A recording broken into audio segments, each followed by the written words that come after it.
Ok. Como eu estava a dizer, aqui a questão dos bracings. A ideia é deixar com que eles fiquem... Ok, a falar da cena do woofer, acho que perceberam que ela tem que ser elástica aqui e mais rijinha aqui. A ideia porque é que eu tiro no fim um bocadinho aqui para ela ficar mais elástica, é exatamente por isso, para deixá-la vibrar em toda esta área. Aqui o que agora existem algumas diferenças, e principalmente alguns construtores fazem, não é melhor nem é pior, é como eles fazem, é como eles gostam, é como eles querem. O que eu faço é, faço aqui este shaping, funciona aqui. Eu até tenho aqui uma régua, e quando faço isto até é de maneira muito fácil. Eu quero isto, é à volta assim, do 2,5, 3.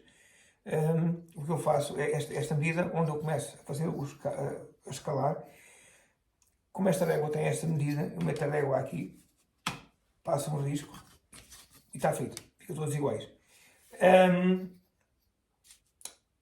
Aqui não há grande coisa a perceber, é fazer isto e ela vai morrer aqui onde bate a barra harmónica. Se fosse nesta barra harmónica, caso esta não existisse, é exatamente igual.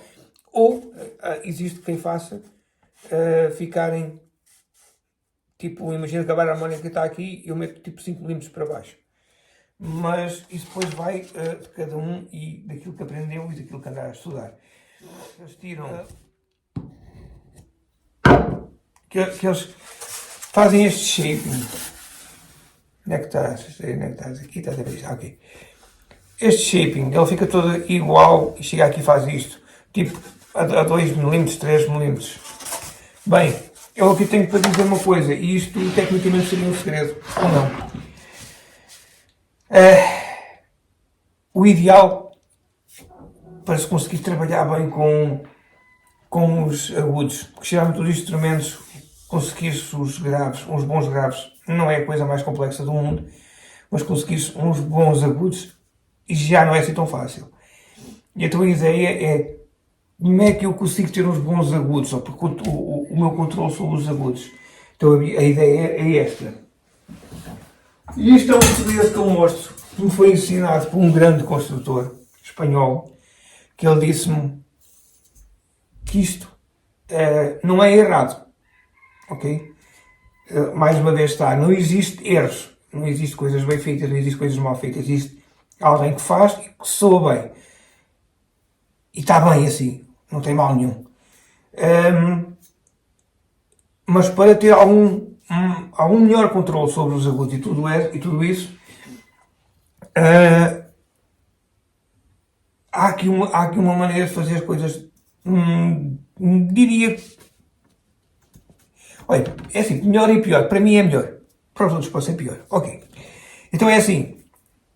Onde vai ficar a ponte da guitarra, esta guitarra, por exemplo, é uma 64, vai ser a 32. Aqui nos 32 é exatamente onde vai ficar o osso. Ok? Então é assim. O que eu faço é a espessura da minha ponte, que são 4 mm para ali, são 28, e a minha ponte, a parte final dela vai ficar mais ou menos aqui. Okay?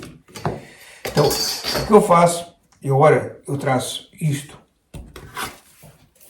para todo lado, tenho esta pecinha, para isto ficar à esquadria, ou pelo menos o melhor possível. Não é tão importante quanto isso neste caso, atenção. Porque depois aquilo que eu vou fazer pode mexer.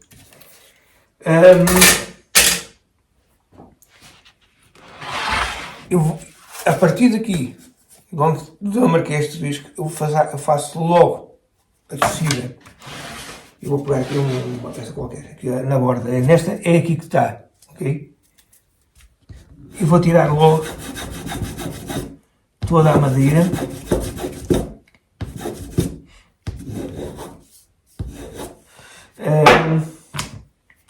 A partir daqui, E depois aqui existem coisas que é, ok, eu estou contente, eu não mexo mais, ou ok, eu não estou contente e quero tirar mais um bocado para trás. Isto ajuda a controlar o som, a parte aguda do som. E, obviamente que eu acredito que existe quem esteja, quem acha que não, ou quem acha que isto não é certo, ou quem acha que é errado. Porque lá está, não existe uma coisa que seja certa ou errada. O que eu noto é que grande parte, e quando eu falo com malta mais nova, né? Como eu já andei a aprender, e eu fiz isso, todos os erros, quase todos os erros conhecidos nisto eu fiz-los todos. O que acontece é que nós vimos muitas fotografias e que o escalpado à ponta e parece que aquilo, parece que é assim. Nós chegamos aqui, fazemos aquilo, passamos aquilo à medida e tiramos aquilo e que está feito. E depois esse construtor espanhol explicou-me, não, tu tens de tirar mais e depois tens que ir tirando. E então a tal questão da flexibilidade, a tal questão daquilo que vou falar já a seguir, a velocidade do som, tudo isso, e depois e o controle sobre os agudos é muito superior quando nós fazemos desta forma. Conseguimos que eles sejam mais bonitos, mais doces, mais ainda diria brilhantes, mas mais cheios, um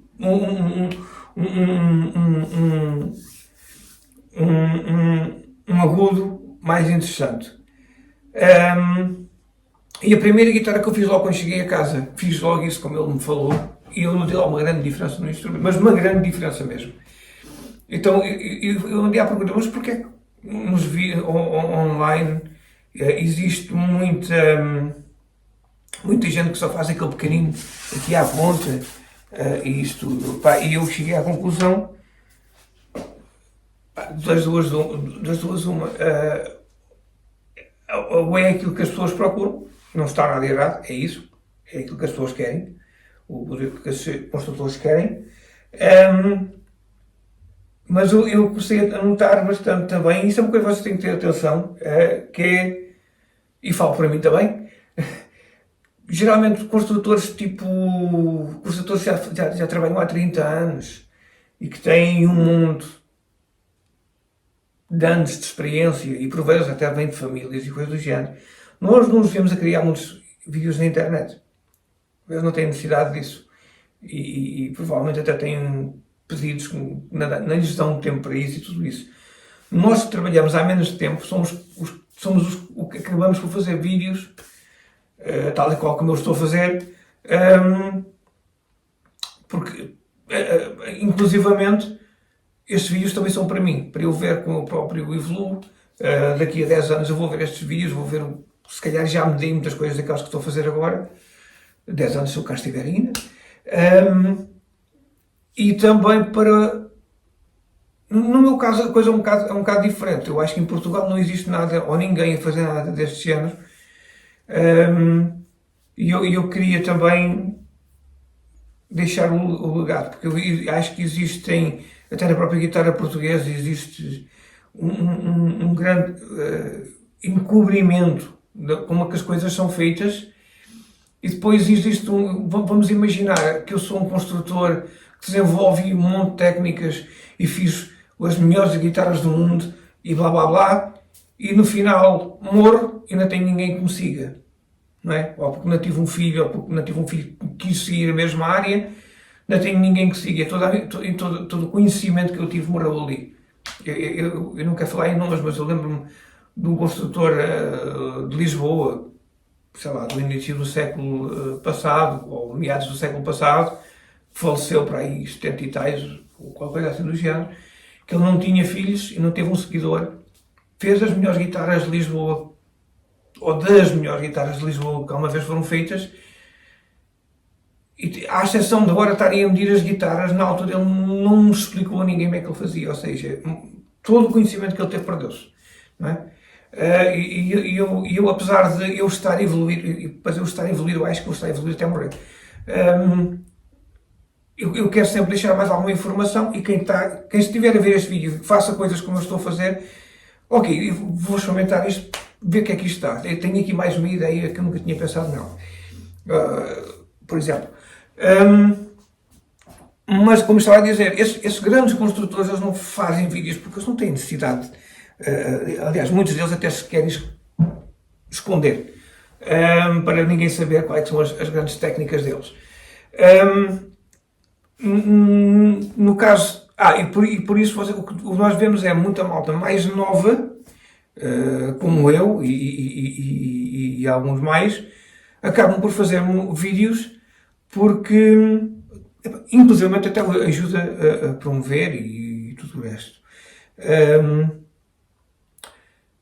Mas essa malta está sempre a evoluir. Ou seja, se eu começar a fazer vídeos ao fim de 10 anos, estar a construir guitarras, ao fim de 20 anos, eu vou estar a fazer diferente.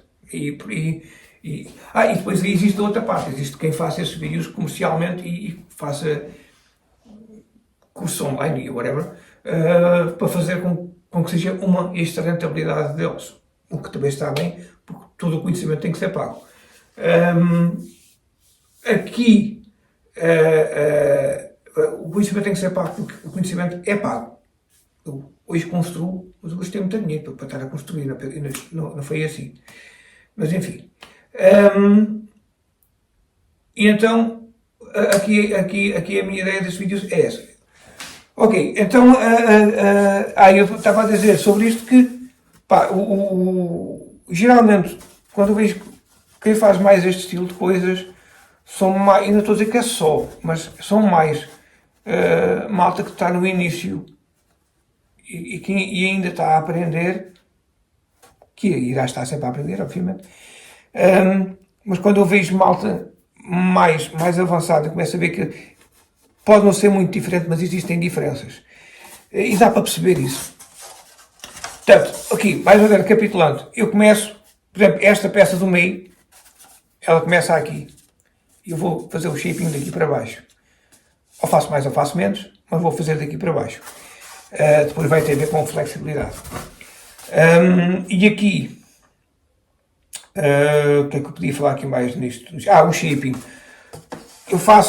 Como eu faço isto com esta plana, a ideia é manter o máximo da altura possível, mas tirar massa. Ou seja, a maneira de tirar massa é criar um triângulo. Eu mantenho na ponta do triângulo toda a estrutura da madeira, mas como tirei de lado, não é assim, e sim assim. Se eu fizesse isso redondo, eu ia ficar com muita massa e isto ia ficar mais baixo. Tendo em conta que isto fica mais alto, eu tiro a massa de lado, eu consigo continuar que ele mantém. Vocês fizerem a experiência no fim de porem isto antes de fazer o shaping e tentar dobrar, e depois quando tiram a massa de lado e tentam dobrar na mesma, sem nunca tirar nada aqui em cima, vão ver que a força que está a fazer quase que não mudou. Ele mantém a mesma força. Depois, obviamente, quanto mais tiramos, então aí ele vai começar a tirar massa, vai tirar força, obviamente. Neste caso, eu tiro primeiro as alturas, fletindo o tampo, não é? No sítio das peças. E quando eu acho que está na altura ideal, paro. Estas, por exemplo, ficou 4, 4,5, 5, mas já fiz com 3, 3,5 ou 4, 4,5, 5 ou 6, já me aconteceu. Depois existe uma coisa que também é importante, que é, quanto mais em quina viva isto ficar, nunca deve ficar em quina viva, mesmo que fique em quina viva, nós no final temos que passar aqui um bocadinho de lixa para quebrar a quina. Mas quanto mais em bico ficar, isso até parece bastante fácil de perceber, quanto mais em bico ficar, mais poderá ter um pouco mais agudos. Terá um som mais ríspido, não diria agudos, terá um som mais ríspido, um som mais ao ser ríspido às vezes acaba por ter um bocadinho mais projeção, ou qualquer coisa do género. Quando nós arredondamos um bocadinho mais, o que acontece é que ele fica um som mais soft, mais mellow. Isto também tem a ver com o que é que nós queremos para o instrumento, isso é uma opção. O que eu faço é, eu no fim de eu fazer todo este trabalho, e ele está como eu quero, eu vou e tiro o bico, a quina, às vezes mais, outras vezes menos, até ao ponto que eu acho, ok, não vou mexer mais nela. O que é que eu poderia dizer mais? Aqui neste caso acho que está explicado. Neste caso são 5 peças, podia ser 7. Mas isso dos leques já falámos lá atrás e é isso. Neste tampo, com este modelo, ele vai levar uma aqui e outra aqui ainda, que eu faço no fim de fazer este trabalho. Até feito por etapas para nós podermos. Se nós colamos isto tudo de uma vez, é muito mais difícil chegar às bordas e temos aqui a perder muito tempo em trabalho. Eu faço isto, por exemplo, passo a capeleira de uma ponta à outra, no fim, quando meter isto, eu já não tenho esta interrupção aqui para não poder passar a capeleira. Meto estas duas peças e faço o shaping destas peças também. Estas peças são super importantes, porque vão controlar isto, ou pelo menos bastante. Nunca se esqueçam de um pormenor muito importante. Qual é que é a barra harmónica mais importante, ou uma das barras harmónicas mais importantes desta guitarra? Todas as guitarras, claro. É a que fica por fora. Chama-se ponte. Okay? Não se esqueçam que aquilo é uma barra harmónica também. Então, eu ao ter isto, ok. Eu nesta guitarra, basicamente agora quando meter as coisas e fazer o shaping, vai existir uma altura que eu acho que ela vai ficar com menos flexibilidade do que isto, mas vai ser aquela que eu procuro. Porque nós temos que acertar as coisas por etapas. E quando acaba isto, ainda tenho bracings news aqui, eu quero que ela dobre X. Mas quando eu começo a meter os bracings, ela tem que durar muito menos. Obviamente, eu antes de meter aqui o bracing, ela dobrava muito mais do que está a dobrar agora, não é? Ok. Acho que é fácil perceber isto. Estas barras aqui, estes bracings aqui, vão ajudar a dar força desta forma, certo? Agora, a parte que nós vimos muita vez a malta falar, pelo menos em vídeos encontra-se muita vez e a malta fala muito, que é o taping, fazer o taping. Agora no fim isto estar feito, para ver se ela tem harmónicos, e geralmente até é muito bom quando nós estamos a tirar madeira, para ver se ela está a perder muitos harmónicos, ir fazendo isto também. Mas o mais importante não é isso. Embora seja importante. Para começar, para ouvir os harmónicos, temos que bater em vários sítios para ouvi-los. Mas isto é errado. O certo é encontrar o ponto neutro, e cresceu muito a nível de harmónicos, ok? Obviamente vocês não vão conseguir ouvir isto aqui, mas quando vocês tiverem o vosso tampo na vossa mão, vocês pegarem em sítios diferentes, vão ver, mudou completamente, que ela vai mudar. Portanto, geralmente, o ponto neutro fica sempre nesta zona aqui.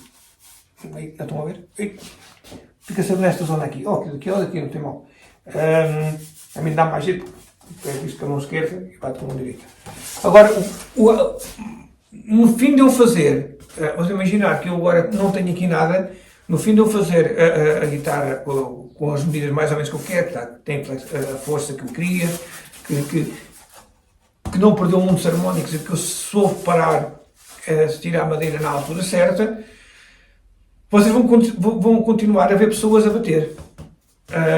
A partir daqui já não existe grande razão para bater, à exceção de uma razão que é muito importante, talvez, para quem quer uma guitarra responsiva, é talvez mais importante, que é, eu continuo a fazer isto,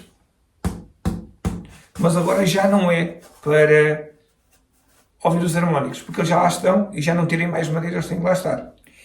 O que eu estou a fazer é adicionar coisas, logo, provavelmente até vão ficar mais ricos. Aqui o que eu quero fazer é quero ter, ou quero conseguir, é reconhecer a velocidade do som. Ok?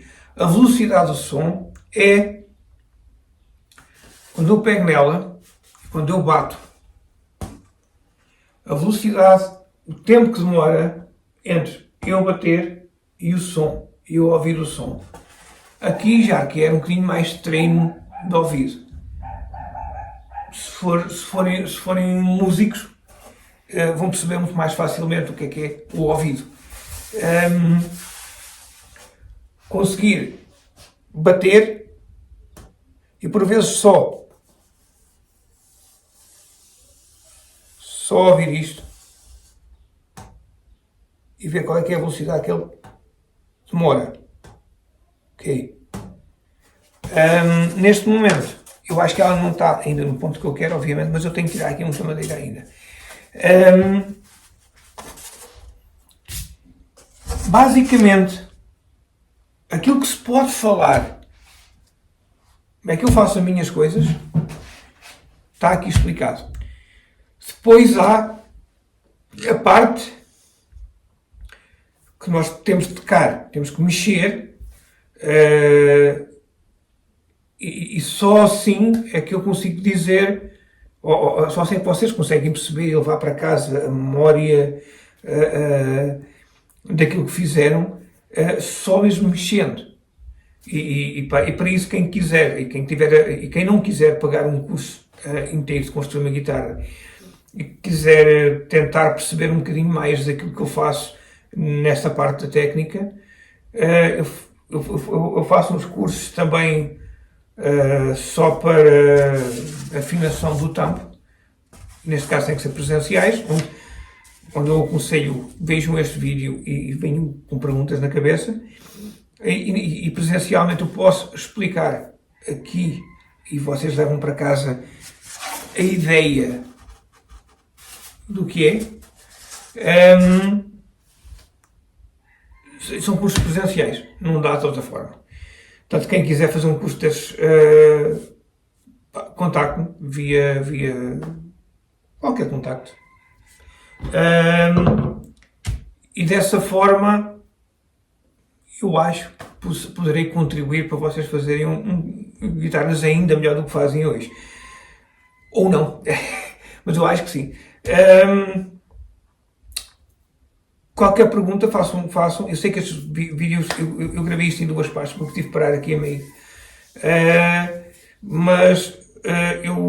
E são os dois bastante grandes, mas a ideia, para vocês terem uma ideia, ainda não abrange nem sequer 20% daquilo que deveria abranger, só que a maneira como explicar, se não for presencial, mais do que isto é complicado.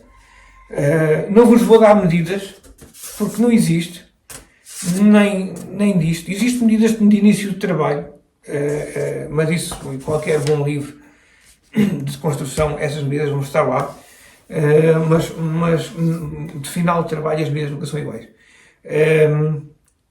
Já fiz coisas muito diferentes e posso-vos garantir que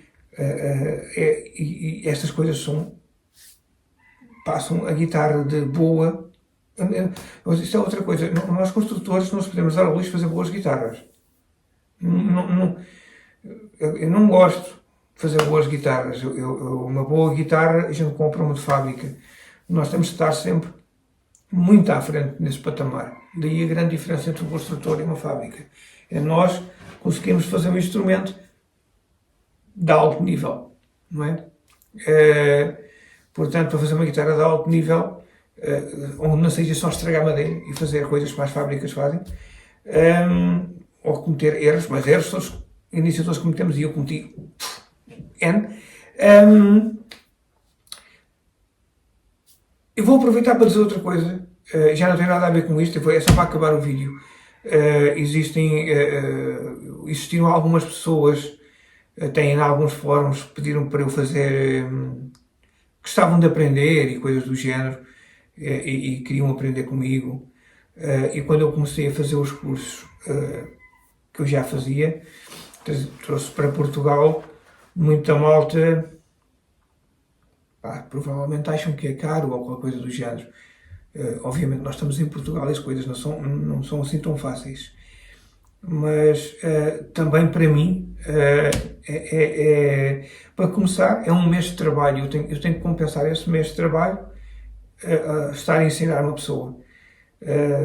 Custa-me, eu tenho que parar com o meu trabalho para ensinar a pessoa. Ou pelo menos reduzir muito o meu trabalho para isso. Depois eu digo-vos, eu posso-vos dizer, se vocês forem à procura, tenho um amigo meu, que é o James Lissa, procurem-no, algures na internet. Ele é professor numa escola, mais ou menos no centro da Inglaterra, numa universidade. E se vocês quiserem aprender com ele, o curso dele é de 3 anos, não é tempo inteiro, podem ir para lá trabalhar e fazer o curso. Para um estrangeiro, se eu não estou enganado, mas podem procurar, o curso são 12 mil por ano. Portanto, o curso são à volta de 36 mil libras. Eu estar a pedir, já nem me lembro, são 4 mil, só vou para fazer o curso comigo, existe uma grande diferença. E fora isso, aí existe a diferença que vocês levam uma guitarra para casa, levam uma guitarra no valor, porque a guitarra faz, praticamente é como se fosse feita por mim, a guitarra perto do valor àquilo que pagaram. E forem ver quase todos os construtores que fazem o mesmo curso que eu, os preços não diferem muito. Uns são um bocadinho mais baratos, outros um bocadinho mais caros, não diferem muito. Portanto, e não pensem que ao fazer um curso e estar a gastar esse dinheiro, que estão a enriquecer. Eu não conheço nenhum construtor milionário. É isso. Se quiserem vir tirar o curso comigo, contactem-me, eu explico-vos como é que se faz isto, e o curso para fazer isto é basicamente um curso de um dia. É obviamente que as coisas já têm que estar pré-feitas. Imaginamos que vocês querem vir fazer o curso com afinado tampo, podem fazê-lo ou em 2 vezes, ou 2 dias, ou trazer as coisas pré-feitas. Quando as coisas vêm pré-feitas, o que acontece muito é, ok, eu já não posso mexer muito em algumas partes, mas posso mexer noutras. Mas, por exemplo, se vocês quiserem vir fazer o curso completo, vocês podem, claro, meter a roseta, fazer tudo, não colar nada disto, e depois aqui começamos num dia a fazer, a desengrossar o tampo e a metê-lo na medida ideal para esse tampo, colar isto no final do dia e no outro dia fazer o shaping final. Estas partes aqui de cima, eu não vou falar muito sobre isto, isto aqui não é que não seja importante, mas a minha ideia aqui é muito simples. Bloquear. Estas peças são bastante grossas, como podem ver aqui a largura destas peças é muito diferente da largura destas. Aqui a ideia é bloquear um bocadinho esta zona. Aqui também é bloquear um bocadinho. Às vezes eu pego peças aqui até para bloquear. Neste caso ainda não sei se vou meter, logo vejo.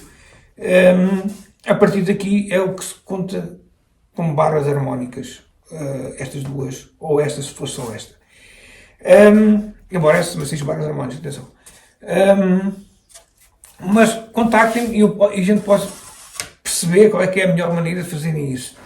Virem cá fazer o curso. E pronto, é isso, pai. Não vou massacrar mais nada. Eu acho que o que é preciso fazer está explicado. A partir daqui podem fazer de 2 formas. Ou vêm tirar o curso comigo e percebem aquilo que eu falei, ou fazem vocês em casa e vão corrigindo aquilo que errarem, guitarra para guitarra. Hoje em dia a vantagem que temos, tal e qual foi aquilo que eu fiz, que foi eu andei a aprender, depois aquilo que eu aprendi para mim não foi suficiente, comecei a comprar livros, depois tive a possibilidade de conhecer, em alguns festivais conheci alguns construtores, tive a possibilidade de falar com eles e ir ter com eles e aprender com eles. Depois tirei cursos também. Sempre que havia uma dificuldade, eu tirei cursos dedicados àquela dificuldade. Se vocês querem fazer isto profissionalmente, se querem entrar nesta área profissionalmente, eu vejo muitas pessoas a dizerem: mas eu não quero gastar tanto dinheiro porque eu quero fazer isto só para me divertir. Se queres fazer para te divertir, pá, vai fazendo e vai errando, vai fazendo guitarras, ok. Não tem mal nenhum nisso. Se queres fazer guitarras profissionalmente e queres realmente fazer uma guitarra boa, eu aconselho-te a quebrares vários anos dessa etapa, que é, vais ter com um construtor, seja ele qual for, que saiba e que te aceite com ele, vais para lá, aprendes com ele e depois vais fazer guitarras muito melhores. A diferença entre um construtor hoje, eu já falei isto ali atrás, alguns no vídeo, que é a coisa do conhecimento.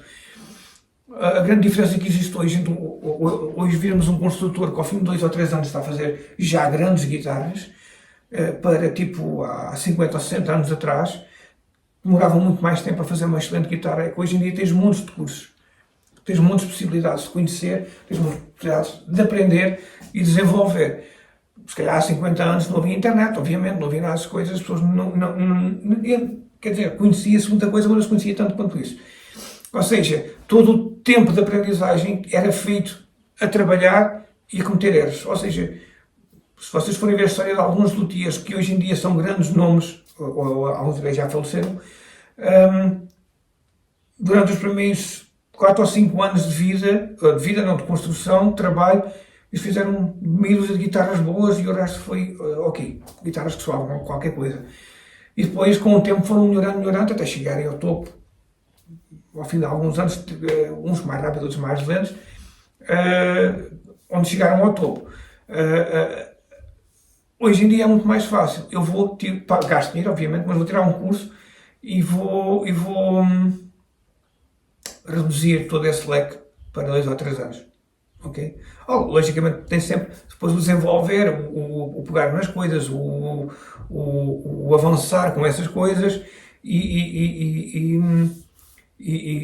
mas acho que é eu chegar ao ponto, quando estiver a fazer o meu tampo, o meu segundo tampo, faz de conta que eu estou a fazer na vida, e alguém me dizer: olha, fazes isto, em vez de assim, fazes assim, porque depois não sei o quê, e pá, como eu já falei lá atrás. E eu chegar logo à segunda guitarra e fazer isso, e a guitarra ficar-me a soar tipo da noite para o dia, para a primeira guitarra, há 50 ou 60 anos isso não acontecia. Primeiro que nós descobríssemos qual era o erro, ou o erro, entre aspas, que estávamos a cometer, demorava anos. Né? Até um dia te lembrares que eu cheguei a fazer isto. Okay? E pronto, é isso. Basicamente é isso. Espero que tenham entendido a parte do tambo.